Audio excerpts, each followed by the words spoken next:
Sa gilid ng ilog sa baryo Santa Clara, madalas makita si Alisa na nakayuko sa labahan. Kinukuskus ng kaniyang mga kamay ang mga damit na ipinalaba ng kaniyang mga suki. Kahit sa gitna ng init ng araw o lamig ng hangin sa umaga, hindi siya tumitigil. Sa edad na 30, sanay na siya sa hirap ng trabaho, sanay na siyang matuyo ang kanyang mga kamay sa malamig na tubig at mabasa ang kanyang mga damit sa bawat paglamas ng sabon. Hindi siya nagrereklamo, kahit pa halos wala siyang pahinga at madalas walang sapat na pagkain sa hapagkainan. Si Tino, ang kanyang asawa, ay palaging nasa paligid pero hindi upang tumulong. Imbes na maghanap ng pagkakakitaan, madalas itong nakaupo lamang sa harap ng kanilang bahay, hinihitit ang yosi habang nakatingin sa kawalan. Kapag umuwi siyang walang nadalang dagdag na pera, agad itong nagagalit. Isang gabi, nang makitang kaunti lamang ang perang kinita ni Alisa, umaling-awngaw sa kanilang munting tahanan ang boses ni Tino. "Ano ba, Alisa? Bakit ganito na naman kaliit? Paano tayo mabubuhay niyan, ha?" Napailing na lang si Alisa, tahimik na inabot ang pera sa kamay ni Tino. "Hindi ba pwedeng maghanap ka rin ng trabaho, Tino?" Tanong niya, pilit pinipigil ang panginginig ng boses. "Ang trabaho ko'y magpalakad ng bahay na to. Wala akong pakialam kung anong sabihin mo. Kung wala kang maibigay na sapat na pera, mabuti pang wala ka na rito." Bulyaw ng lalaki. Madalas ganito ang eksena sa bahay nila. Sa bawat maliit na pagkukulang, si Alisa ang laging sinisisi. At kung minsan, hindi lang salita ang tinatanggap niya. May mga araw na nakikita siya ng kanilang kapitbahay, si Maring, na may mga pasa sa braso o sa pisngi. "Alisa, kaibigan, bakit hindi ka na lang lumayo sa kanya? Hindi ka na binibigyan ng respeto." Payo ni Maring habang magkasabay silang naglalabas sa ilog. Ngunit umiling lang si Alisa. "Maring, anong gagawin ko? May anak kaming si Bianca. 7 taong gulang pa lang siya. Hindi ko pwedeng iwan ang asawa ko nang walang planong maayos. Kailangan kong kumita para sa kanya." Tanging si Bianca ang dahilan kung bakit nagpapatuloy si Alisa. Ang ngiti ng bata ang nagbibigay ng lakas sa kanya. Sa tuwing nakikita niyang masaya itong naglalaro sa harap ng kanilang kubo, kahit na simpleng habulan lang sa alikabok kasama ang ibang bata sa baryo, nawawala saglit ang bigat ng mundo sa kanyang balikat. "Nanay, may laruan po ba kayong naibili?" Minsan tanong ni Bianca habang nagtatali ng kanyang buhok. "Pasensya ka na, anak, ha. Wala pa sa ngayon. Pero kapag nakaipon tayo ng kaunti, bibigyan kita ng magandang manika. Pangako yan." Sagot ni Alisa, pilit nang umingiti upang hindi mapansin ng anak ang lungkot sa kanyang mga mata. Sa baryo Santa Clara, ang ilog ang siyang sentro ng buhay. Dito nagmumula ang kabuhayan ng karamihan. Sa tubig na ito sila kumukuha ng inumin at panglaba, at dito rin sila nahuhuli ng mga isdang pananghalian. Pero ang ilog ay kilala rin sa panganib. May malalakas na agos at may mga bahagi na napakalalim kung saan ilang bata na ang nadisgrasya. Sa kabila nito, araw-araw pa rin dito ang trabaho ni Alisa. Nasanay na siya sa delikadong kondisyon, ngunit alam niyang isang pagkakamali lang ay maaaring magdulot ng sakuna. "Maring," wika ni Alisa, isang umaga habang magkaharap sila sa mga batong labahan. "Minsan iniisip ko kung hanggang kailan ako makakatagal sa ganito. Ang hirap ng buhay, Alisa, pero hanggat kaya mo, magtiis ka muna. Hindi madali ang umalis, pero hindi rin imposible. Mag-ipon ka ng kaunti, kahit barya-barya lang." Sagot ni Maring. "Salamat, Maring. Sana balang araw, makahanap din ako ng paraan. Basta ngayon, para kay Bianca muna ang lahat." Kahit pagod na siya sa trabaho, hindi nawawala kay Alisa ang pag-asang balang araw, ang buhay niya at ng kanyang anak ay magiging mas magaan. Hindi siya humihingi ng marangyang buhay. Ang tanging dasal niya ay magkaroon ng sapat para sa pagkain, edukasyon ni Bianca, at katahimikan mula sa mga sigawan at pananakit sa kanilang tahanan. Sa bawat araw na dumadaan, iniisip niya kung ano ang maaaring gawin upang makaahon sa hirap. Ngunit hanggang wala siyang konkretong sagot, patuloy siyang magtatrabaho, magtitiyaga at magtitiis. Dahil para kay Alisa, ang pagmamahal sa anak ang pinakamatibay na sandigan niya sa gitna ng bagyo ng buhay. Sa loob ng kanilang bahay na gawa sa kawayan, tahimik na sinisipat ni Aling Rosa ang dumaan na si Alisa. Ang manipis na blusa nito ay bahagyang nababasa ng pawis at sa liwanag ng araw ay sumisilip ang ilang pasa sa kanyang braso. Hindi ito ang unang beses na napansin ni Aling Rosa ang mga bakas ng pananakit kay Alisa, pero sa tuwing tinatanong niya ito, palaging ang sagot ay isang mahinang ngiti at sabing, "Huwag po kayong mag-alala, okay lang ako." Ang totoo, hindi okay si Alisa. Hindi niya alam kung paano sasabihin sa iba ang nangyayari sa loob ng kanilang tahanan. Si Tino, na noong una ay mapagmahal at masigla, ay naging masungit, mainitin ang ulo at tila nawalan ng respeto sa kanya. Sa bawat araw na dumadaan, nagiging mas malupit ito. Hindi lang galit ang natatanggap ni Alisa kapag hindi sapat ang kita niya. Minsan, isang sampal o tulak ang nagsisilbing wakas ng kanilang mga pagtatalo. "Anong silbi mo kung hindi mo kayang magdala ng pera dito sa bahay?" Ang sabi ni Tino minsan, sa gitna ng isa na namang mainit na pagtatalo. Ang mga salitang iyon ay parang kutsilyong tumarak sa puso ni Alisa. Ginagawa niya ang lahat ng kaya niya, pero tila hindi pa rin ito sapat. Minsan, sa sobrang bigat ng mga salita ni Tino, napapaisip si Alisa kung may halaga pa ba ang lahat ng kanyang sakripisyo. Minsang namumulot si Alisa ng kahoy sa tabing ilog. Nakita niyang may isang batang lalaki na naglalaro ng isang maliit na bangka. Nakaapak ito sa mabatong bahagi ng ilog, nakatutok sa laruan niyang yari sa kahoy. Tahimik niyang pinanood ang bata na parang walang pakialam sa mundo, habang sinasagwa ng daliri ang bangkang kahoy. Para kay Alisa, nakakainggit ang kawalang malay ng bata, ang pagiging masaya sa maliit na bagay. Ito ang uri ng kasiyahang hindi na niya maramdaman. Pagbalik niya sa bahay, nadatnan niya si Tino na nakaupo sa harap ng kanilang pintuan, umuusok ang sigarilyo sa kanyang mga daliri. Nag-angat ito ng tingin. "May nadala ka bang dagdag na kahoy?" tanong nito. "Opo," sagot ni Alisa. Inilapag ang isang bungkos ng tuyong kahoy. "Ito lang po muna ang nakuha ko sa tabing ilog. Bukas po, hahanap pa ako ng mas marami." "Sus!" tugon ni Tino, sabay iwas ng tingin. Hindi na muling nagsalita si Alisa. Sa mga ganitong pagkakataon, mas mabuting tahimik na lang siya. Ngunit alam niyang hindi siya pwedeng magpahinga. Kinabukasan, napagdesisyonan niyang magtangkang mag-apply bilang kasambahay sa bayan. Narinig niya mula kay Maring na may pamilyang naghahanap ng kasambahay sa kabayanan ng San Isidro, 1 oras ang layo mula sa baryo nila. Pagdating niya sa mayamang bahay, formal siyang kinausap ng may bahay. Mahigpit ang panuntunan at kahit paano, nagkaroon siya ng pag-asa na baka tanggapin siya. Ngunit matapos ang ilang tanong, nahulog ang kanyang mga balikat nang marinig ang sagot ng babae.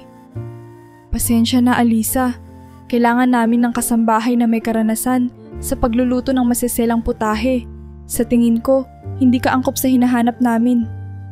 "Ah, naiintindihan ko po. Salamat na lang po." Mahinang tugon ni Alisa bago lumakad paalis ng malaking bahay.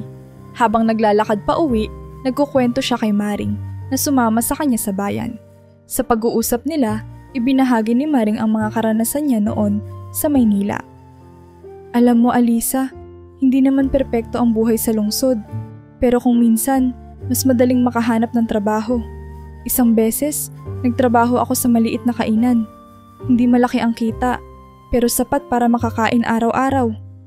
Nakinig si Alisa, bagaman alam niyang hindi niya basta maiiwan ang anak niya at ang maliit na baryo. "Mahirap din, Maring. Si Bianca ang iniisip ko. Ayoko siyang maiwan dito." Napailing si Maring. "Alam ko, mahirap talagang magdesisyon. Pero tandaan mo, Alisa, dapat din mong alagaan ang sarili mo. Paano ka makakatulong kay Bianca kung ikaw mismo ay nauubos na?" Habang iniisip ni Alisa ang mga sinabi ni Maring, napatingin siya sa ilog na dinadaanan nila.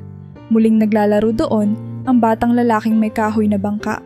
Ngayong mas malapit, nakikita niyang mukhang galing sa ibang baryo ang bata. Malinis ang pananamit nito at may hawak na tinapay habang nilalaro ang bangka. Parang wala itong iniintinding problema, isang tanawing nagbigay sa kanya ng munting aliw. "Siguro, may paraan pa rin." Bulong niya sa sarili. "May paraan para maging mas maayos ang buhay namin ni Bianca." Sa kabila ng mga problemang kinakaharap, pilit na naghahanap ng liwanag si Alisa. Ang bawat araw ay tila mahaba, ngunit sa bawat araw rin na lumilipas, unti-unti niyang napapagtanto na hindi pwedeng ganito na lang palagi. Bagaman hindi pa niya alam kung ano ang dapat gawin, alam niyang may kailangang magbago at kailangan niya itong simulan bago mahuli ang lahat. Isang umaga, habang abala si Alisa sa pangungulekta ng mga kahoy sa tabing ilog, muling nakita niya ang batang lalaking may kahoy na bangka. Tahimik siyang tumigil sa tabi, pinapanood ang masiglang paglaro ng bata. Sa kanyang mga mata, ang bata ay simbolo ng kawalang malay. Ang uri ng kasiyahang matagal na niyang hindi nararanasan. Bagaman hindi niya alam ang pangalan nito, nakikita niya itong pabalik-balik sa ilog sa mga nakaraang linggo. Ngayon, tila mas masaya ito kaysa dati. Nagtatakbo sa mabatong gilid ng ilog habang hinahabol ang maliit na bangka sa tubig. Napangiti si Alisa habang tinipon ang mga tuyong sanga sa kanyang basket. Para bang sa maikling sandaling iyon, nakalimutan niya ang bigat ng kanyang mga pasanin. Tumigil siya saglit at sumandal sa isang puno, nanonood habang masaya ang bata sa kanyang laro. Sa bawat sigaw nito ng "Ayan, lumutang ulit!" at "Ang ganda ng bangka ko!" Naramdaman ni Alisa ang damdaming matagal na niyang hindi nararamdaman. Ang kaligayahang masilayan, ang mas simpleng bahagi ng buhay. Pero sa gitna ng mga tawanan at saya, bigla niyang narinig ang malakas na kalabog at sigaw ng bata. Napalingon si Alisa at nakita niyang nadulas ito sa madulas na batuhan. Agad itong nahulog sa ilog at tuluyang nilamon ng agos. Sa pagkagulat, binitawan ni Alisa ang kanyang basket at dali-daling tumakbo papunta sa pampang.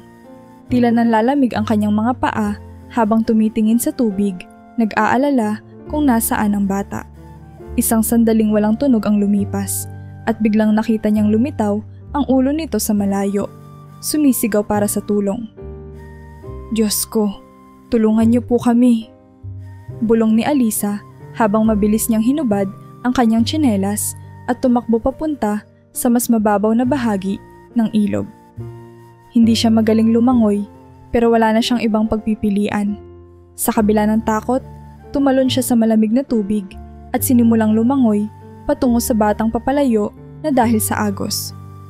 "Sandali lang, iho. Papunta na ako." Tawag niya habang hinahabol ang batang tinatangay ng malakas na alon. Sa bawat hakbang at paglangoy, naramdaman niya ang lalim ng tubig, ang lamig na bumabalot sa kanyang katawan, at ang bigat ng kanyang sariling takot.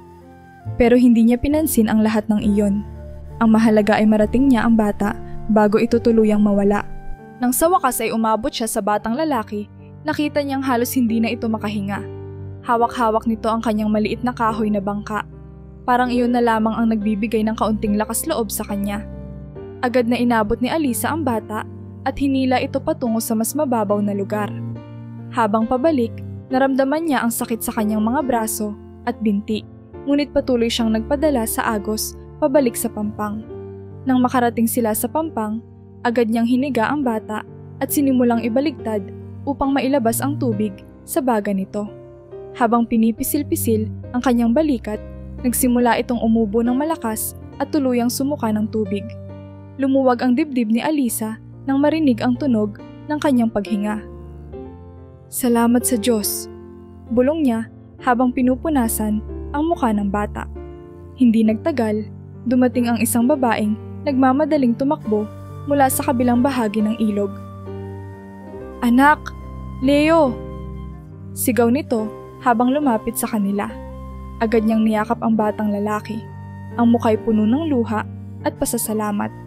Ang babaeng iyon ay si Christina, ang ina ng bata. "Maraming salamat, ate. Kung hindi dahil sa'yo, ewan ko kung anong mangyayari sa anak ko." Ani Christina habang nakayuko at hawak-hawak ang kamay ni Alisa. "Wala ho yun. Buti na lang po at nakita ko siya kaagad." Sagot ni Alisa. Pilit nang umingiti kahit ramdam ang pagod. Nagpasalamat si Christina. "Sana'y masuklian ko ang kabutihang loob mo, ate. Kung kailangan mo ng tulong, magsabi ka lang. Hindi ko malilimutan ito." Umiling si Alisa at sinabing, "Hindi ho kailangang suklian. Ang mahalaga po ay ligtas si Leo." Nang umalis na si Christina at Leo, natira si Alisa sa tabing ilog. Nakatanaw siya sa agos ng tubig iniisip kung paano ang mga pangyayari sa araw na iyon. Sa kabila ng lahat ng hirap na dinanas niya sa buhay, ang simpleng pagliligtas sa batang iyon ay nagbigay sa kanya ng kakaibang lakas. Pakiramdam niya ay may halaga pa rin siya, na may kakayahan siyang makapagligtas ng ibang tao kahit siya mismo ay nahihirapan. Pag-uwi niya sa bahay, dala niya ang maliit na kasiyahang iyon. Wala siyang natanggap na pera o materyal na bagay mula sa pangyayari. Ngunit ang kaalaman na may mga taong nagpapasalamat sa kabutihan niya ay tila sapat na upang mapagaan ang bigat ng kanyang mga dinadala. Habang tinitignan si Bianca na masayang naglalaro sa harap ng bahay, napaisip si Alisa. Siguro may pag-asa pa. Siguro hindi pa huli ang lahat para sa isang mas maayos na buhay. Pagdating ni Alisa sa bahay mula sa ilog, abot hanggang langit ang iritasyon ni Tino. Muling napansin nito ang mga basang labada na hindi pa tuyo. Walang pasabi, bigla na lang itong bumulyaw sa harap niya. Hindi na inaalintana ang hiyaw ng mga bata sa labas o ang mga kapitbahay na posibleng makarinig. Anong nangyari dito, Alisa? Bakit ganito ang mga labada? Paano tayo kakain kung hindi mo maayos ang trabaho mo? Tanong ni Tino, ang boses niya ay parang kidlat na nagbabanta ng sakuna. Nakatayo si Alisa, tahimik na hinubad ang basang blusa, nag-iisip kung paano ipapaliwanag ang mga nangyari sa ilog kanina. Alam niyang kahit ano pa ang sabihin niya, hindi pa rin mauunawaan ni Tino. Sa halip, sinubukan niyang magpaliwanag ng mahinahon. Napasama lang sa tubig kanina. Pasensya na, babawiin ko to bukas. Pasensya na? Lagi mo na lang sinasabi yan. Wala ka ng ibang silbi kundi pasensya na. Sabay hampas ng kanyang kamay sa mesa, ang tunog nito'y umaling-awngaw sa maliit nilang bahay. Ang anak nilang si Bianca na nooy naglalaro malapit sa pintuan, biglang napatahimik at umatras papunta sa gilid ng kubo. Hindi na sumagot si Alisa, ngunit sa gabing iyon, habang siya ay nag-iisa sa maliit nilang kusina, tila mas tumindi ang sakit sa kanyang dibdib. Ang galit ni Tino ay hindi na lamang galit. Naging pananakit ito, pisikal at emosyonal. Ang mga pasa sa kanyang braso, leeg at likod ay tila nagkukwento ng mga gabing hindi na niya mabibilang. Noong una, tiniis niya ito. Iniisip niya lagi ang kapakanan ni Bianca, na kahit papaano ay may tatay itong uuwian sa gabi. Pero habang tumatagal, nawawala ang tiwala at pagmamahal na dati niyang naramdaman para sa asawa. Isang gabi, umupo siya sa gilid ng papag at tumingin sa kawalan. Narinig niyang humihilik si Tino sa kabilang kwarto, tila walang iniintindi. Samantala, si Bianca ay payapang natutulog sa tabi. Umagos ang luha ni Alisa. Sa kauna-unahang pagkakataon sa mahabang panahon, hindi niya naitago ang kanyang damdamin. Nanalangin siya ng taimtim. Diyos ko, bigyan mo po ako ng lakas. Hindi ko alam kung paano ako makakaalis dito. Paano po si Bianca kung magkamali ako? Ayokong maging dahilan ng pagkasira ng pamilya namin. Pero hindi ko na po kaya. Tulungan niyo po ako. Kinabukasan, napansin ni Maring ang mga bagong galos ni Alisa sa braso habang naglalabas sila sa ilog. Ano na naman ang nangyari sa'yo, Alisa? Tanong ni Maring, ang kanyang boses puno ng pag-aalala. Wala ito, nadulas lang ako kahapon. Sagot ni Alisa, ngunit halata sa kanyang tinig na hindi iyon totoo. Sa kabila ng mga sagot na paulit-ulit niyang sinasabi, hindi ito tinantanan ni Maring. Alisa, kaibigan kita. Alam ko kung ano ang nangyayari sa bahay mo. Hindi mo kailangang tiisin lahat ng ito. Tumakas ka na, bago pa maging mas malala. Napahinga ng malalim si Alisa. Pero paano si Bianca? Hindi ko siya pwedeng isama sa ganoong sitwasyon. At saka, saan ako pupunta? May lugar ako sa bayan. Pwedeng doon ka muna tumuloy. Mag-ipon ka kahit kaunti. Kahit mga barya lang. Kung hindi ka kikilos ngayon, baka huli na ang lahat. Payo ni Maring. Naging mas malalim ang usapan nila noong araw na iyon. Sa unang pagkakataon, naramdaman ni Alisa na may kakampi siya. Bagaman hindi makapangako ng permanenteng solusyon si Maring, sapat na ang kanyang mga salita upang bigyan ng lakas ng loob si Alisa. Sinimulan niyang magtago ng barya sa isang lumang garapon. Hindi ito kalakihan, pero para kay Alisa, ang bawat piso ay isang hakbang patungo sa kalayaan. Lingid sa kaalaman ni Tino, ginugugol ni Alisa ang mas mahabang oras sa ilog. Hindi lamang upang maglaba, kundi upang makapagsaliksik ng mga pwedeng mapagkakakitaan. Pinag-iisipan niyang magbenta ng simpleng kakanin o kahit gulay mula sa bakuran ni Maring. Gusto niyang makalikom ng sapat na pera upang sa tamang pagkakataon maibalik niya si Bianca sa isang tahimik na buhay. Habang patuloy ang paghahanap ni Alisa ng paraan, lumalakas din ang kanyang loob. Hindi siya nagmamadali pero hindi rin siya tumitigil. Sa bawat araw na dumaraan, ramdam niyang unti-unti siyang lumalayo mula sa pagiging bihag ng takot. Bagaman mahirap, natututo siyang maging matatag, lalo na para sa kanyang anak.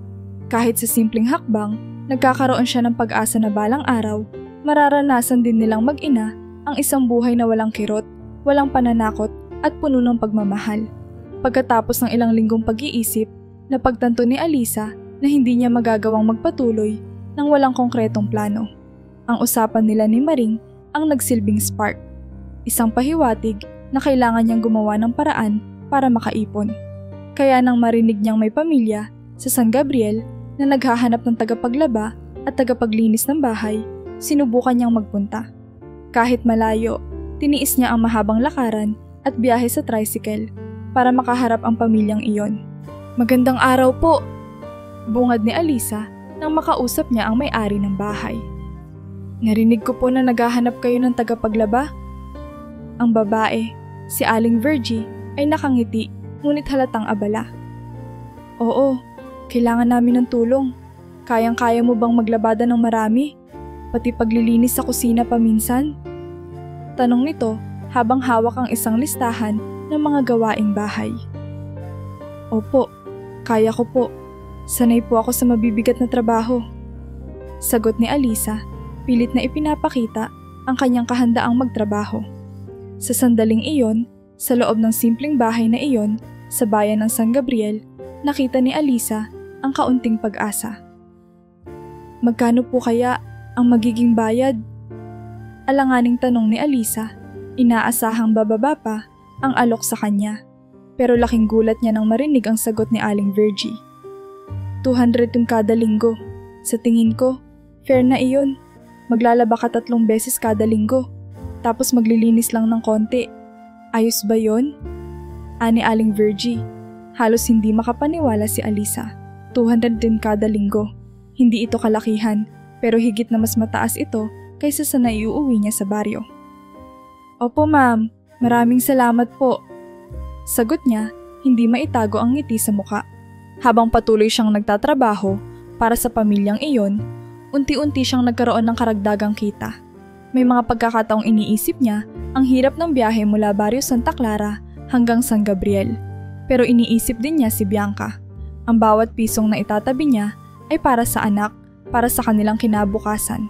Sa bawat linggo, nang makuha niya ang bayad mula kay Aling Virgie, diretso siyang uuwi at ilalagay ang isang bahagi ng kanyang kita sa isang lumang garapon na itinago niya sa ilalim ng kanilang papag. Kahit kaunti lang ang laman nito sa umpisa, tuwing nagdaragdag siya ng barya, parang lumalapit siya nang lumalapit sa posibilidad ng pagbabago. Isang araw, habang inaayos ni Alisa ang mga labada sa kanilang bahay, napansin niyang may dagdag pang damit sa kanyang dala mula sa San Gabriel. Lumapit ang isang mabait na kliyente ni Aling Virgie sa kanya at nagbigay ng ilang pirasong damit na hindi nagagamitin. "Alisa, baka magamit mo pa ito," ani ng kliyente. "O kung hindi mo na kailangan, pwede mo rin sigurong ipagbenta." Marahang tumango si Alisa. "Salamat po, makakatulong po ito ng malaki." Hindi pa niya sigurado kung paano gagamitin ang mga damit na iyon, pero alam niyang may halaga ang kahit anong bagay na ibinibigay sa kanya. Dahil din sa dagdag na labadang ito, nagkaroon siya ng pagkakataon na bumili ng isang munting laruan para kay Bianca. Sa isang lumang tindahan sa bayan, nakakita siya ng simpleng manikang gawa sa tela. Murang-mura lang ito, pero para kay Alisa, ang halaga nito ay higit pa sa kayang tumbasan ng pera. Pag-uwi niya sa bahay, abot hanggang tenga ang ngiti ni Bianca nang makita ang munting regalo. "Nanay, para sa akin ba ito?"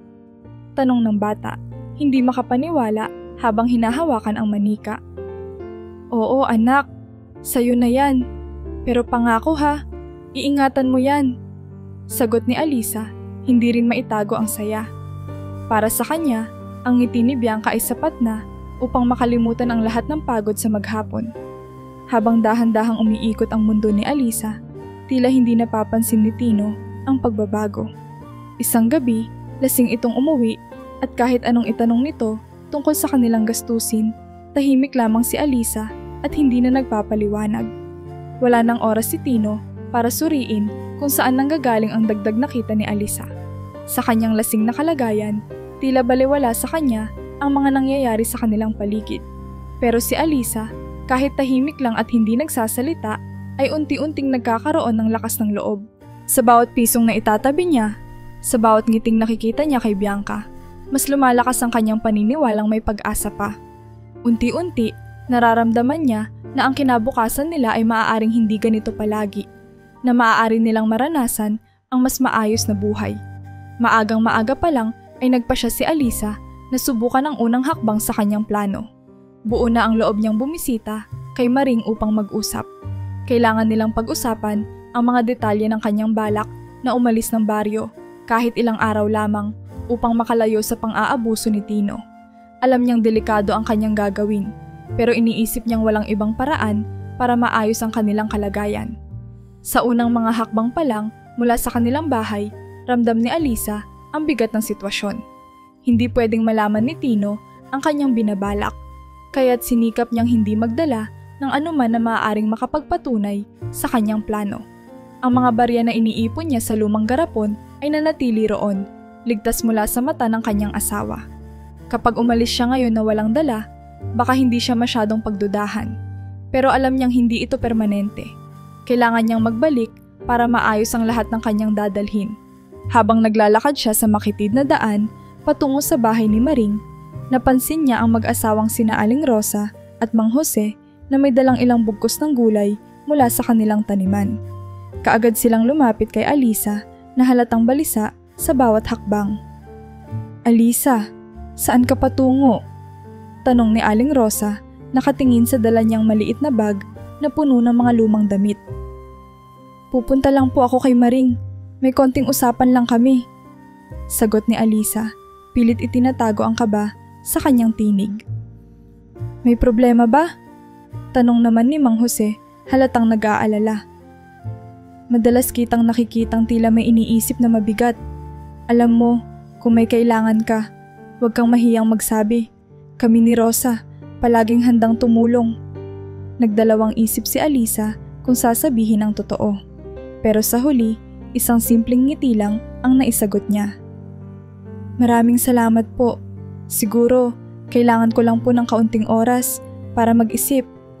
Sagot niya bago muling naglakad palayo. Habang lumalayo siya, narinig pa niyang nag-usap ang mag-asawa sa likod. "Tila may mabigat na dinadala si Alisa," wika ni Aling Rosa. Siguro kailangan lang niya ng tamang pagkakataon para magsalita. Pagdating niya sa bahay ni Maring, mabilis niyang kinatok ang pintuan. Agad namang lumabas ang kaibigan niyang abala sa pagtatahi ng lumang damit. "Alisa, anong ginagawa mo rito ng ganito kaaga?" Tanong ni Maring, nag-aalalang lumapit sa kanya. "Pwede ba tayong mag-usap?" Tanong ni Alisa, halos pabulong ang tono. "Kailangan ko ng tulong mo." Dinala siya ni Maring sa loob ng bahay at doon sila nag-usap ng masinsinan. Ipinahayag ni Alisa ang balak niyang umalis ng baryo, kahit ilang araw lang, para makapag-isip at makapaghanda. "Ayoko ng ganito, Maring. Hindi ko na kayang tiisin pa. Pero natatakot ako, lalo na para kay Bianca. Hindi ko alam kung paano ko siya mailalayo sa sitwasyon namin." Sabi ni Alisa habang pinupunas ang mga luha sa kanyang pisngi. Hinawakan ni Maring ang kanyang kamay. "Alisa, kung gusto mong manatili dito, kahit ilang araw, ayos lang sa akin. Pero kailangan mong planuhin ito ng maayos. Kung aalis ka, siguraduhin mong may malinaw kang pupuntahan." "Maring salamat. Hindi mo alam kung gaano ko pinasasalamatan ang suporta mo. Kung wala ka, hindi ko alam kung kanino pa ako lalapit." Sagot ni Alisa. "Basta tandaan mo," sabi ni Maring, "hindi ka nag-iisa. Kapag handa ka na, sabihin mo lang sa akin kung kailan mo gustong umalis. Huwag kang magmadali. Dito ka muna." Habang nag-uusap sila, ramdam ni Alisa ang kakaibang katahimikan. Hindi ito tahimik ng kawalan, kundi tahimik ng pag-asa. Ang pakiramdam na kahit paano, may liwanag pa sa gitna ng dilim. Pero sa kabila nito, alam niyang hindi pa siya ganap na ligtas. Si Tino ay may kutob. Sa kabila ng kanyang pag-iingat, tila nagsimula ng magduda ang asawa niya. Isang gabi, habang nakahiga si Alisa at si Bianca, narinig niyang bumanggit si Tino ng mga bagay na nagpatayo ng kanyang balahibo. Hindi ko alam kung anong pinaplano ni Alisa. Parang may tinatago. Kapag nalaman ko, malilintikan siya. Wika nito habang lasing na nakaupo sa harapan ng kanilang bahay, kausap ang isa sa mga kainuman. Sa sandaling iyon, tahimik lamang si Alisa. Hindi siya nagpahalata, pero sa loob niya, naramdaman niya ang mas matinding pangangailangang maging maingat. Sa mga araw na lumipas, hindi pa rin natutuloy ang balak niyang umalis. Mahirap iwan ang baryo na kinalakhan niya, lalo na't ang bawat kanto nito ay puno ng alaala ng kanyang kabataan, ng kanyang simpleng kaligayahan noon. Ngunit sa tuwing tinitingnan niya si Bianca, na tahimik na naglalaro sa tabi, naaalala niya kung bakit niya kailangang magpursige. Lahat ng ito ay para sa anak niya, para mabigyan ito ng mas ligtas at mas maayos na buhay. Ang unang pagtatangka ni Alisa na tumakas ay hindi agad naganap. Sa halip, naging isang mahalagang simula ito ng kanyang paninindigan. Sa bawat hakbang, sa bawat araw na ginugugol niya sa pag-iisip at pagpaplano, mas lumalapit siya sa pangarap niyang kalayaan. Bagaman hindi pa natutuloy ang aktwal na pagtakas, alam niyang hindi niya susuko. Ang unang hakbang na ito, kahit hindi pa tiyak ang kahihinatnan, ay isang pahiwatig na kaya niyang magbago at lumaban para sa sarili at sa anak niyang si Bianca. Ilang buwan matapos ang insidente sa ilog, isang tahimik na hapon, may lumapit na isang babaeng pamilyar ang mukha sa mga tao sa baryo. Si Cristina iyon, ang ina ng batang si Leo, kasama na ngayon ang kanyang binatang anak. Bagaman matagal na mula nang makita ni Alisa, ang mag-ina, malinaw pa rin sa kanya ang alaala ng araw na iniligtas niya si Leo mula sa malakas na agos ng ilog. Ngunit hindi niya inaasahan na babalik ang dalawa, lalo pat may dala silang ngiti ng pasasalamat at ilang bagay na hindi niya inaasahan. Paglapit ni Cristina, iniabot nito ang kanyang kamay kay Alisa. Alisa, hindi ko makakalimutan ang ginawa mo para sa anak ko. Anya, halos maiyak habang nakatitig kay Alisa. Kung hindi dahil sa'yo, baka hindi na siya nabuhay. Ngayon, malapit na siyang magtapos sa kolehiyo. Gusto ko sanang ipaalam sa'yo kung gaano kami nagpapasalamat. Ngumiti si Alisa, bahagyang naiilang, pero nararamdaman niya ang sinseridad sa boses ni Cristina. Wala ho yun. Ginawa ko lang kung ano ang kaya ko. Wala hong sino man ang makakapanood na may nalunod na bata at walang gagawin. Sagot niya, pinipilit itago ang damdamin. Hindi siya sanay na purihin, ngunit sa pagkakataong ito, naramdaman niya ang kahalagahan ng kanyang ginawa. Pero hindi lahat gagawa ng ganoon. Karamihan, natatakot na tumulong sa ganong sitwasyon. Pero ikaw, hindi ka nagdalawang isip. Wika ni Cristina. Inilabas niya mula sa kanyang bag ang isang maliit na envelope at iniabot ito kay Alisa. Alam kong hindi sapat ito para sa kabutihan mo, pero sana tanggapin mo bilang maliit na pasasalamat namin. Napakunot noo si Alisa habang tinitingnan ang envelope. Hindi ho kailangan. Sagot niya, pero pinilit ni Cristina na kunin ito. Itabi mo na lang, Alisa. Malay mo, makatulong yan balang araw. Sa kabila ng kanyang pag-aalinlangan, tinanggap na rin ni Alisa ang sobre. Maraming salamat po. Mahina niyang sagot. Hindi niya kailanman inakala na makakatanggap siya ng ganitong tulong, lalo pat ang ginawa niya ay mula sa kanyang sariling kagustuhang tumulong. Habang pauwi si Alisa mula sa kanilang tagpuan, binitiwan niya ang isang malalim na buntong hininga. Binuksan niya ang sobre at nakita niyang may konting halaga roon. Hindi kalakihan, pero sapat para madagdagan ang ipon niya. Siguro mabuti na rin, bulong niya sa sarili. Ang kaunting perang ito ay magagamit niya upang masimulan ang mas malinaw na plano para sa kanilang pagtakas ni Bianca. Mula nang bumalik si Leo sa baryo, mas lalong tumibay ang loob ni Alisa. Sa tuwing naaalala niya ang kanyang ginawa sa ilog, parang nagkakaroon siya ng bagong tapang. Napagtanto niyang kahit sa pinakamalalang sitwasyon, may kakayahan siyang gumawa ng tama at mabuti. Ito ang naging simula ng panibagong direksyon sa kanyang buhay.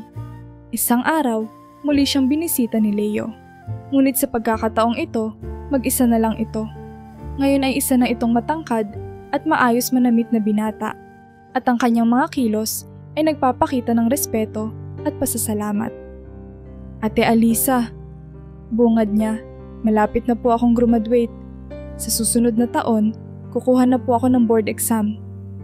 Nginitian siya ni Alisa, hindi maikubli ang kanyang pagmamalaki. Ang bilis ng panahon, Leo. Parang kahapon lang. Batang makulit ka pa na tumatakbo-takbo sa ilog. Tumawa si Leo. Ate, dati kasi, hindi ko po alam kung gaano kabigat yung responsibilidad niyo bilang nanay.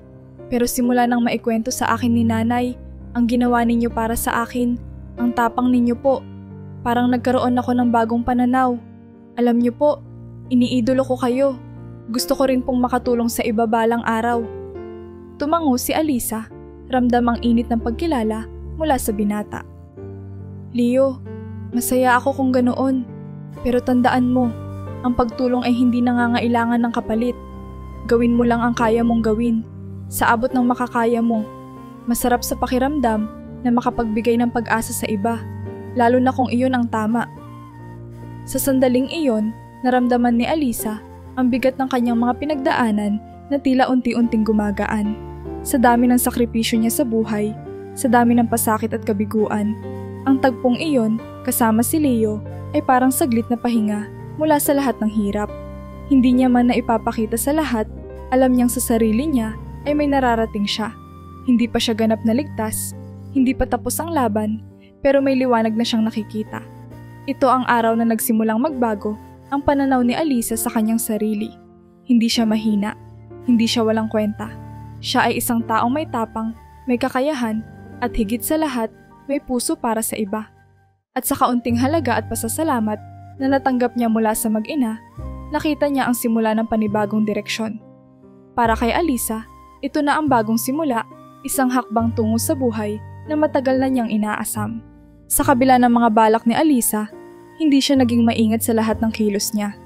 Isang araw, narinig ni Tino sa kapitbahay ang tungkol sa perang iniabot ni Christina kay Alisa bilang pasasalamat. Halos magdilim ang paningin ni Tino nang malaman ito. Hindi niya matanggap na may pera si Alisa na hindi niya alam. Sa halip na magtanong, agad siyang nag-init ng ulo at umuwi sa kanilang bahay nang halos walang salitang binibigkas. Ang tahimik na kilos niya ay tila senyales ng isang bagyong paparating. Nang dumating si Alisa mula sa paglalaba, agad siyang sinalubong ni Tino. Saan mo itinago yung pera, Alisa?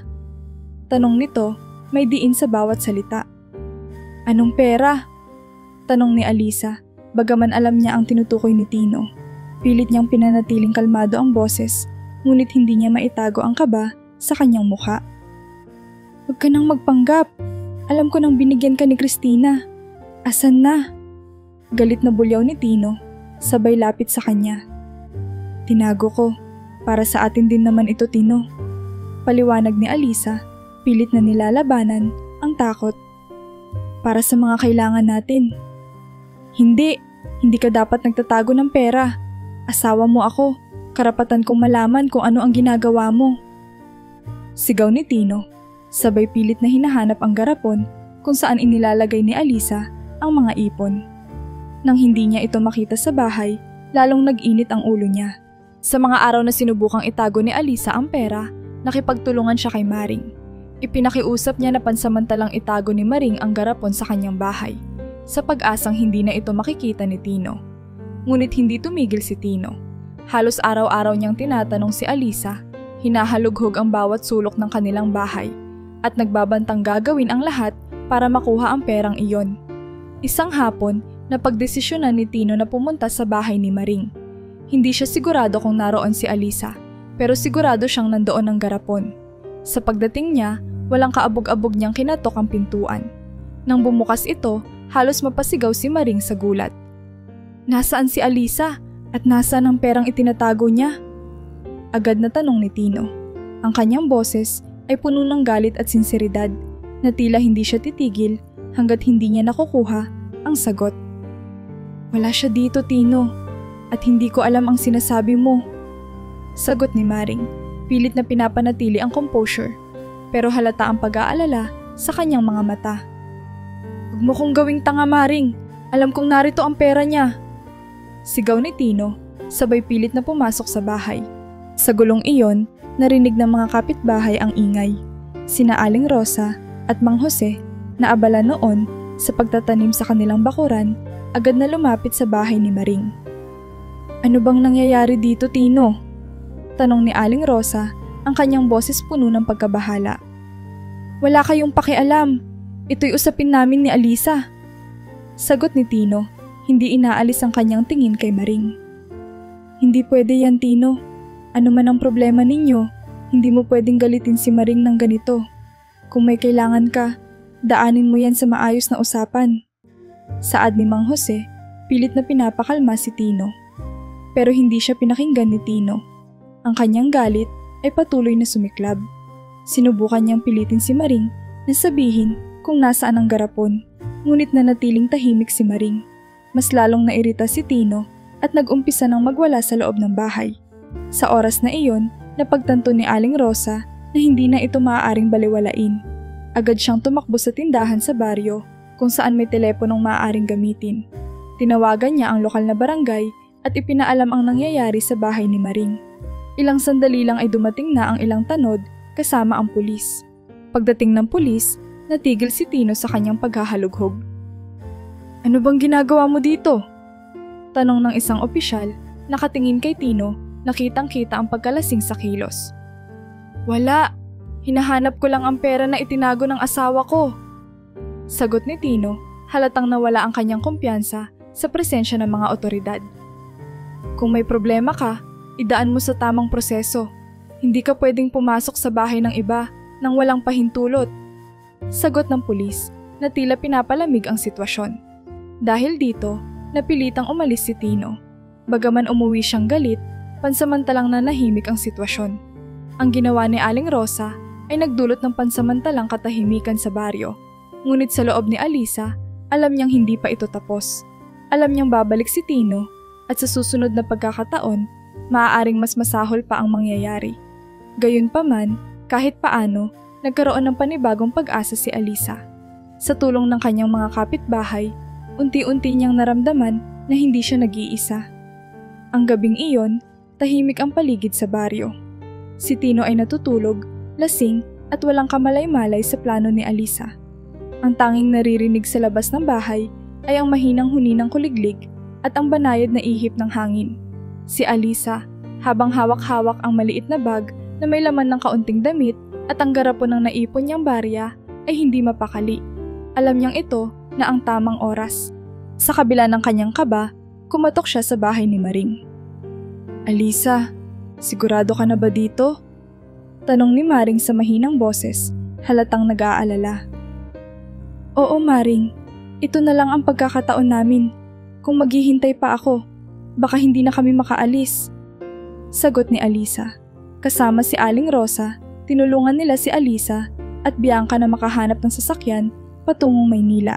Dahil sa pagod at kaba, tahimik lamang si Alisa sa buong biyahe. Hindi niya alam kung ano ang dadatnan nila sa lungsod. Ang alam lang niya, kailangan niyang malayo mula sa baryo, mula kay Tino, upang magkaroon sila ng panibagong simula. Pagdating nila sa Maynila, agad nilang napansin ang kaibahan nito mula sa baryo.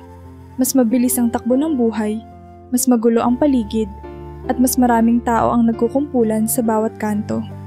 Para kay Alisa, ang lahat ay bago at nakaka-overwhelm. Ngunit hindi siya nagpadaig sa takot. Kailangan niyang maghanap ng paraan para mabuhay silang mag-ina sa bagong lugar na iyon. Sa unang mga araw, kinailangan nilang tumira sa isang maliit at barong-barong na lugar. Mahirap ang kalagayan, ngunit ang mahalaga para kay Alisa ay ang kalayaan mula sa mapanakit na mundo ng baryo. Ngunit sa kabila ng kanyang determinasyon, hindi ganoon kadali ang makahanap ng trabaho. Walang mga kilala si Alisa sa Maynila at ang kanyang mga kasanayan bilang labandera ay hindi sapat upang makapasok sa mga formal na trabaho sa lungsod. "Nanay, bakit po tayo nandito? Kailan po tayo uuwi sa atin?" Tanong ni Bianca isang gabi habang hawak ang munting manikang iniregalo ng kanyang ina noong nasa baryo pa sila. Mahinang ngumiti si Alisa at niyakap ang anak. Anak, dito na tayo maninirahan. Hindi na tayo babalik sa dati. Mas magiging ligtas tayo dito. Pero pangako ko, gagawin ko ang lahat para gumanda ang buhay natin. Napilitan si Alisa na maging resourceful. Sa tuwing may nakikitang pwedeng mapagkakakitaan sa lansangan, sinusubukan niyang magtanong at mag-apply. Hanggang sa isang araw, naisip niyang gumawa ng kakanin upang ibenta malapit sa eskwelahan kung saan na ipapasok si Bianca. Kahit kaunti lang ang puhunan niya, sinimulan niya ito ng may pag-asa. Bawat umaga, maagang gumigising si Alisa upang magluto ng mga puto, kutsinta at palitaw. Inilalagay niya ang mga ito sa maliit na tray at nilalako sa mga mag-aaral at guro. Puto, kutsinta, palitaw, murang-mura lang. Tawag niya habang naglalakad-lakad malapit sa eskwelahan. Sa una, kakaunti lamang ang bumibili. Ngunit habang tumatagal, nagkaroon na siya ng mga suki. Unti-unti, ang kita mula sa kakanin ay nakatulong upang mairaos ang araw-araw nilang pangangailangan. Isang hapon, habang naglalako siya, may lumapit na isang matandang lalaki. Ito si Mang Berting, isang tahimik na tagapayo ng mga nagtitinda sa lugar. Alisa, mukhang marami ka ng suki ah. Bati ni Mang Berting, hawak ang kanyang baston. Opo Mang Berting, hindi ko rin po akalain na magugustuhan nila. Sagot ni Alisa, bahagyang nakangiti. Alam mo, dagdagan mo pa yung tinitinda mo. Kung may kaya kang gawing mas kakaiba, baka mas dumami pa ang bumibili sa'yo. Payo ni Mang Berting, sabay ngiti. Tiningnan siya ni Alisa na tila may liwanag sa mga mata. Salamat po Mang Berting. Susubukan ko pong dagdagan ng iba't ibang flavor yung mga puto. Baka magustuhan nila. Kahit maliit lamang ang kita, natutong makibagay si Alisa sa bagong mundo niya. Iba ang buhay sa lungsod, mas mabilis ang oras, mas mahirap ang kompetisyon, pero mas maraming pagkakataon kung marunong kang maghanap. Sa kabila nito, may mga gabing napapaisip pa rin siya tungkol sa baryo. Miss na miss niya ang mga tahimik na gabi, ang simoy ng hangin mula sa ilog at ang ilang kaibigang naiwan niya, lalo na si Maring. Alisa, minsang sabi ni Mang Berting. Minsan, may mga bagay talagang kailangang iwan. Pero tandaan mo, hindi ibig sabihin noon na mali ang ginawa mo. Minsan, kailangan lang natin ng bagong simula. Napangiti si Alisa, bahagyang nakatingin sa malayo. Salamat po Mang Berting. Alam ko naman na tama ang ginawa ko. Pero mahirap din palang umalis sa lugar na kinalakhan mo. Ang bagong buhay sa Maynila ay hindi perpekto, ngunit nagbibigay ito kay Alisa ng panibagong pagkakataon. Mahirap oo, pero mas magaan sa kanyang loob na wala na siya sa ilalim ng pananakot ni Tino. Ngayon, kahit papaano, hawak niya ang kanyang kapalaran. Sa kabila ng lungkot na nararamdaman niya mula sa paglayo sa baryo, alam niyang ito ang tamang desisyon para sa kanya at kay Bianca. Sa loob ng makipot na silid, kung saan nakatira sina Alisa at Bianca, ramdam ang init ng maliit na kalan na ginagamit nila upang magluto ng kakanin. Sa labas, maririnig ang ingay ng mga tricycle at usok ng jeep na dumadaloy sa makipot na kalye. Abala si Alisa sa paglalagay ng mga puto sa bilao, iniisip ang mga araw na mabilis na nauubos ang kanyang tinda. Ngunit sa kabila ng simpleng tagumpay na iyon, may napapansin siyang hindi tama kay Bianca nitong mga nakaraang araw. Nanay, masakit po yung ulo ko, sabi ng batang babae, hawak ang kanyang noo. Lumapit si Alisa, hawak ang maruming basahan na ginamit niya sa paglilinis. Hinawakan niya ang noo ng anak at naramdaman ang mainit nitong balat. Anak, siguro kailangan natin magpatingin. Mahinang sabi niya, pilit na itinatago ang kanyang pag-aalala. Sa murang gulang ni Bianca, bihira siyang magkasakit. Karaniwan ay masigla itong naglalaro, pero sa pagkakataong ito, namumutla ito at mahina. Naramdaman ni Alisa ang bigat ng sitwasyon. Alam niyang kailangang madala ang bata sa klinika. Ngunit sa isip niya ay iniisip kung paano babayaran ang anumang gamot na irereseta ng doktor. Kinabukasan, binalot niya sa makapal na tela si Bianca at dinala sa malapit na health center. Habang nasa pila, nakatingin siya sa paligid. Maraming tao ang naghihintay at tila lahat ay pagod at balisa. Nang makita ng doktor si Bianca, ipinayo nito na kailangang maagapan ang lagnat at posibleng impeksyon. Ngunit ang ilang gamot ay kailangan niyang bilhin mula sa botika sa labas. "Nanay, magkano po yung gamot?" Tanong ni Alisa, kinakabahan habang inaabot ang reseta. "150 para sa isang gamot, 300 days para sa isa pa." Sagot ng pharmacist, walang emosyon sa boses nito. Namutla si Alisa. Ang perang hawak niya ay kulang pa sa kalahati ng halagang iyon. Napatingin siya kay Bianca na nakaupo sa gilid, tulog dahil sa pagod. Sa sandaling iyon, ninais niyang magkaroon ng himala na bigla na lang may mag-abot ng tulong sa kanila. Pag-uwi nila, iniisip ni Alisa kung saan siya hihingi ng tulong. Sa kabila ng pagod, hindi siya tumigil sa kakahanap ng solusyon. Naisip niya si Mang Berting na kilalang nagbibigay ng payo sa mga nakikipagsapalaran sa lungsod. Kinabukasan, tinungo niya ang maliit na pwesto ni Mang Berting sa gilid ng kalsada. "Aling Alisa, anong nangyari? Bakit mukhang aligaga ka?" Tanong ni Mang Berting habang itinutuwid ang kanyang sombrero. "Si Bianca po.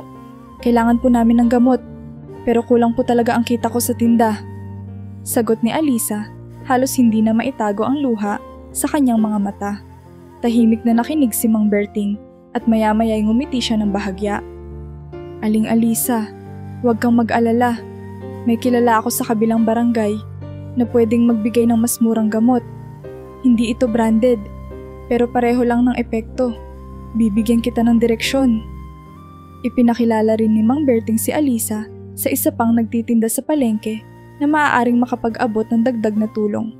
Sa kaunting tulong at tamang gabay, naibili ni Alisa ng gamot si Bianca.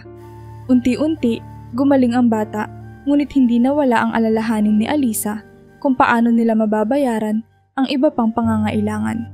Habang tinutulungan ni Alisa si Bianca na bumangon mula sa sakit, napansin niya kung gaano kahirap ang buhay sa lungsod. Sa baryo, kahit papaano ay may mga kapitbahay na handang magbigay ng gulay o magpapautang ng bigas. Dito, lahat ay may presyo. Ang tubig, ang kuryente, ang pagkain, lahat ay kailangang bilhin. Ramdam niya ang bilis ng takbo ng lungsod, ngunit hindi ito nangangahulugan na mas madali ang buhay.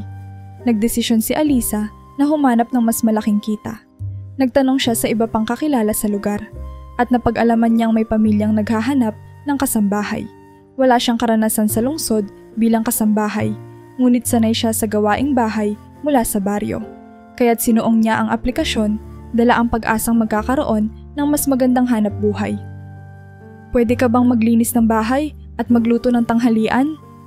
Tanong ng may-ari ng bahay, isang babae na tinatawag nilang Senyora Lucia. "Opo, Senyora. Sanay po ako sa mga gawaing bahay." Sagot ni Alisa. Pilit pinatatatag ang kanyang boses. "Kung ganoon, subukan muna natin ng isang linggo. Kapag maayos ang gawa mo, itutuloy natin. Tatawag na lang ako bukas para sa desisyon." Ani Senyora Lucia. Lumabas si Alisa mula sa bahay na iyon na may bahagyang pag-asa. Alam niyang hindi madali ang buhay sa lungsod, pero natututo siyang sumabay sa agos. Napansin niya na sa kabila ng mabilis na takbo ng mga tao, may mga pagkakataon pa rin na maghanap ng bagong oportunidad. Sa tulong ng mga taong nakilala niya at sa sariling determinasyon, muling nabuhay ang kanyang pag-asa na maitaguyod si Bianca at maiahon sila mula sa hirap. Isang araw, habang naglalako ng kakanin si Alisa, sa gilid ng eskwelahan ni Bianca, may isang mamahaling kotse ang biglang huminto sa kanto.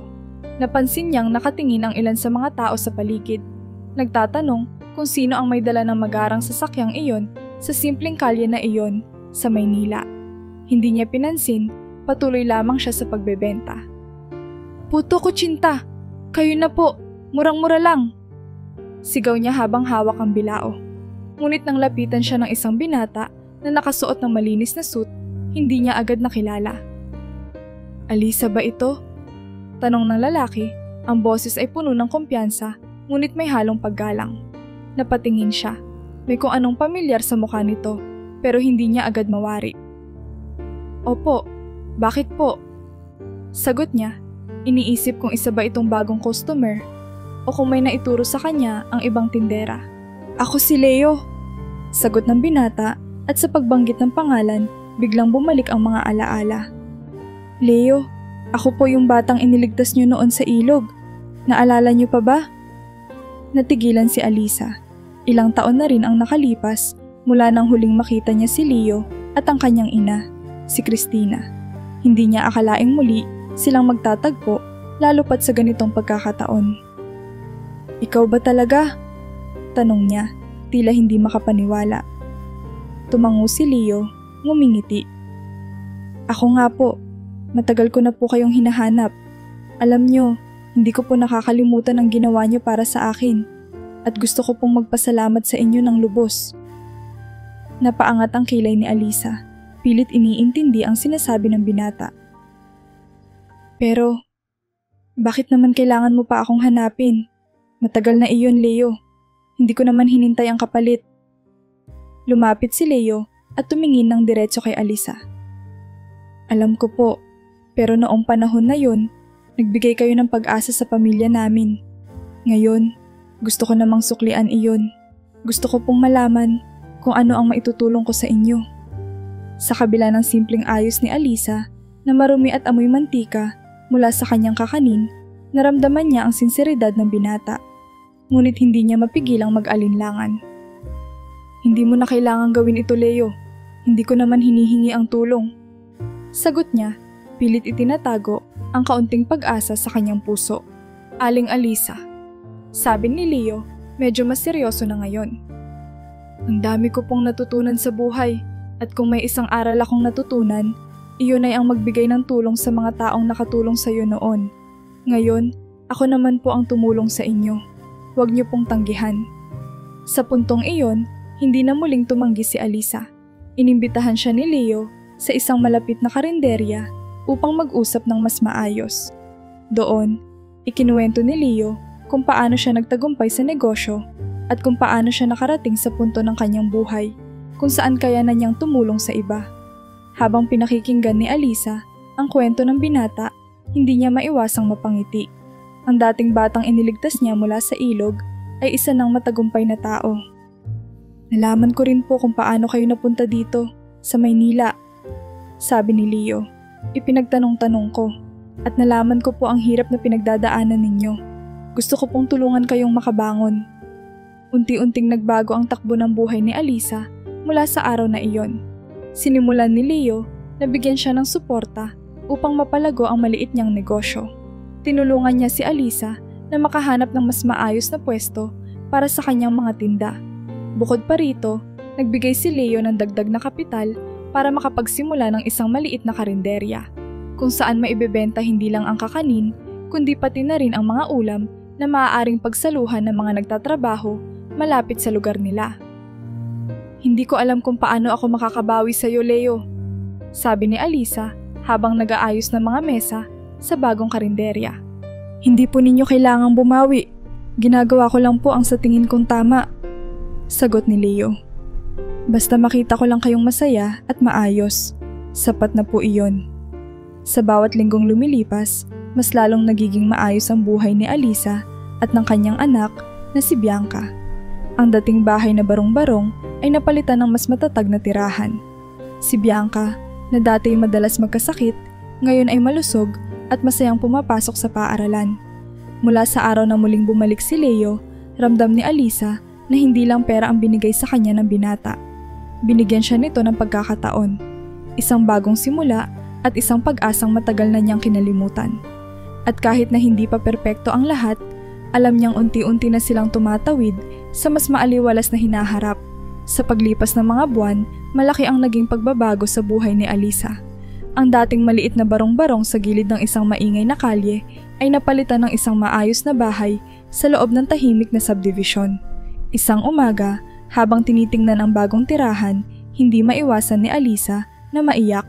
Ang lahat ng ito ay tila panaginip lang noon. Nanay, maganda po yung kwarto ko, sigaw ni Bianca mula sa itaas na palapag. Ngumiti si Alisa. Oo anak, para sa'yo talaga yan. Ngayon, mas makakaaral ka ng mabuti. Dahil sa tulong ni Leo na hindi lamang nagbigay ng bahay, kundi pati na rin ng puhunang pangkabuhayan. Nabuksan ni Alisa ang isang maliit na tindahan sa harap ng kanilang bahay. Hindi lang kakanin ang tinitinda niya ngayon. May mga prutas, itlog at ilang mga pagkaing pang merienda na madalas bilhin ng mga residente ng subdivision. Mula sa pagiging labandera sa baryo, natutunan niya kung paano magpatakbo ng negosyo. Tinutukan niya ito ng buong tiyaga at sa bawat araw na dumadaan, mas lumalakas ang kumpiyansa niya sa sarili. Isang hapon, dumalaw si Leo sa kanilang bahay. May dalang bag na puno ng mga libro para kay Bianca at ilang gamit sa tindahan ni Alisa. Ate Alisa, kumusta po ang takbo ng negosyo? Tanong ni Leo habang inilalapag ang mga bitbit niya sa lamesa. Maayos naman, Leo. Salamat talaga. Hindi ko akalain na darating ang araw na magagawa kong magpatakbo ng sarili kong tindahan. At si Bianca, mas masaya siya ngayon sa bago niyang paaralan. Sagot ni Alisa, hindi maitago ang saya sa kanyang boses. Tuloy-tuloy lang po tayo, Ate Alisa. Basta lagi po akong nandito para tumulong. Kung may kailangan kayo, huwag kayong mahihiyang magsabi. Sabi ni Leo, nakangiti. Unti-unting natutunan ni Alisa na patawarin ang sarili sa mga pagkukulang niya noon. Hindi niya kontrolado ang lahat ng nangyari sa kanilang baryo. Hindi niya kailangang manisi o magdalamhati sa mga bagay na hindi niya kayang baguhin. Ang mahalaga, ginawa niya ang lahat para makabangon at mabigyan ng maayos na kinabukasan si Bianca. Isang gabi, habang tahimik na nag-uusap sila ni Bianca sa sala, tinanong siya ng anak. Nanay, bakit po si Tito Leo ang tumulong sa atin? Alam mo anak, minsan may mga taong darating sa buhay natin na magdadala ng liwanag. Si Tito Leo, isa siya sa mga taong iyon. Tinulungan ko siya noon, pero ang hindi ko alam, mas higit pa pala ang tulong na maibabalik niya sa atin. Sagot ni Alisa, iniabot ang kamay ni Bianca at hinaplos ito. Nanay, gusto ko rin pong tumulong sa ibang tao paglaki ko. Sabi ni Bianca, nakangiti. Sige anak, basta ang mahalaga, mag-aral ka ng mabuti. Kapag handa ka na, sigurado akong kaya mo ring tumulong sa iba. Habang tinitingnan ni Alisa ang masayang mukha ng anak, ramdam niyang unti-unti na siyang nakakaahon mula sa madilim na nakaraan. Sa bawat araw na lumilipas, lumilinaw sa kanya ang isang bagay. Ang tagumpay ay hindi lamang tungkol sa yaman o materyal na bagay. Ang tagumpay ay ang pagkakaroon ng kakayahang magsimula muli, ang pagbuo ng bagong landas, at ang pag-aaral na patawarin ang sarili at ang iba. Ang buhay ni Alisa ay hindi na gaya ng dati. Marami pa rin siyang hamon na kinakaharap, pero sa tulong ng mabubuting tao sa paligid niya, natutunan niyang harapin ang bawat araw ng may tapang at pag-asa. Ngayon, may tahanan na siya kung saan ligtas ang kanyang anak, may negosyo na nagbibigay ng kanilang pang-araw-araw na pangangailangan, at higit sa lahat, may lakas siyang magpatuloy sa buhay. Sa araw na iyon, nagkakatuwaan ang mga suki ni Alisa sa tapat ng kanyang bagong tindahan. Sa halip na simpleng kakanin, may mga delata na, gulay, prutas, at iba't ibang produktong pang-araw-araw. Nakaayos ng mabuti ang tindahan na may maliwanag na karatulang may nakasulat na Alisa Sari-Sari. Si Alisa, suot ang kanyang simpleng blusa at maayos na palda ay abala sa pagbibilang ng sukli habang masaya niyang kinakausap ang mga mamimili. Hindi siya makapaniwala kung paano siya nakarating sa ganitong punto. Mula sa isang labandera na puno ng pasa at takot, ngayon ay isa na siyang matagumpay na negosyante. Maring, ito na yung hinahanap mong sabong panlaba. Tawag ni Alisa sa kanyang matalik na kaibigan na nakaupo malapit sa pintuan ng tindahan. Tumawa si Maring habang tinatanggap ang sabong panlaba. Alisa, parang kailan lang, ako ang nagpapayo sa'yo. Ngayon, ikaw na ang nagbibigay sa akin ng mga diskwento. Biro ni Maring, pero puno ng pagmamalaki ang kanyang tinig. Hayaan mo Maring, utang ko sa'yo to. Kung hindi dahil sa mga payo mo noon, baka hindi ko ito narating. Sagot ni Alisa, ngumiti habang nag-aabot ng sukli sa isa pang customer. Sa gilid, nandoon din si Aling Rosa, nagkukwento tungkol sa kanilang baryo. Kahit matagal na rin silang umalis sa baryo Santa Clara, nanatili ang kanilang pagkakaibigan. Hindi nawala ang suporta ng mga dating kapitbahay lalo na't naramdaman nilang sinikap ni Alisa na buuin muli ang kanyang buhay. Aling Rosa, parang ang saya mo ngayon tanong ni Alisa habang tinatanggal ang plastik ng bagong dating na itlog. Masaya ako, Alisa, kasi nakikita kong maayos na kayo ni Bianca. At hayaan mong sabihin ko, napakaganda ng ginawa ni Leo para sa baryo. Ang daming natutulungan sa amin. Sagot ni Aling Rosa. Sa usapan, muling sumagi kay Alisa si Leo. Ang dating bata na iniligtas niya sa ilog ay ngayon ay isang maimpluwensyang tao na hindi nakakalimot sa kanyang pinagmulan. Sa tuwing nagkikita sila, laging may dala si Leo. Mga karagdagang paninda, mga librong maibabahagi ni Bianca sa outreach program o kaya'y simpleng bisita upang kumustahin ang kanyang paboritong tagapagligtas. Aling Alisa, tawag ni Leo mula sa kotseng nakaparada sa gilid ng tindahan. Napatingin si Alisa at nakita niyang may dala itong isang kahon ng mga bagong produkto para sa tindahan. Para po sa inyo, sabi ni Leo habang inilalapag ang kahon. Leo, huwag na. Ang dami mo nang naitulong, sabi ni Alisa. Pilit na tumatanggi pero ramdam ang kasiyahan sa gesture ng binata. Wala po iyon. Sa inyo ko rin naman natutunan na ang lahat ng bagay, basta may tiwala ka sa sarili mo, ay magagawa. Kaya nga po hindi ako tumitigil na tumulong dahil sa inyo ko napatunayan na laging may paraan. Sagot ni Leo, sabay ngiti. Sa di kalayuan, narinig nila si Bianca na ngayon ay nasa kolehiyo na masayang nagkukwento sa ilang bata sa kalye. Aktibo si Bianca sa mga outreach program sa kanilang komunidad at madalas niyang isinasama ang mga kaklase upang magturo sa mga batang hindi kayang makapag-aral. Ipinagmamalaki ni Alisa ang anak niya na sa murang edad pa lang ay natutong magbahagi ng kabutihan sa iba. Nanay, alam mo po, ang dami pong natuwa sa mga librong binigay ni Tito Leo. Pwede po ba akong humingi pa ng ilan para sa susunod na event namin? Tanong ni Bianca. Lumapit kay Alisa at hinawakan ang kanyang braso. Siyempre anak, basta't para sa mabuting dahilan, laging may paraan. Sagot ni Alisa habang iniaayos ang buhok ng anak. Habang abala ang lahat sa harap ng tindahan, napansin ni Alisa ang tahimik ng ngiti sa mga mukha ng kanyang mga kaibigan at kliyente. Ito na ang bagong bahagi ng buhay niya.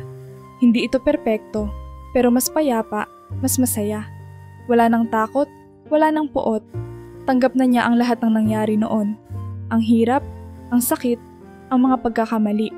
At sa pagtanggap na iyon, natutunan niya ang pinakamahalagang aral. Ang pagpapatawad sa iba at sa sarili. Hindi na niya iniisip ang kanyang nakaraan sa baryo bilang isang masakit na alaala. Sa halip, tinitingnan niya ito bilang pundasyon ng kanyang tagumpay. Ngayon, sa harap ng tindahan niyang maunlad at sa piling ng mga taong mahalaga sa kanya, naramdaman ni Alisa ang kapayapaan. Sa huli, ang kanyang tagumpay ay hindi lamang nasusukat sa yaman o ari-arian, kundi sa masayang pagsasama ng mga taong tumulong sa kanya at ang bagong direksyon ng buhay niya.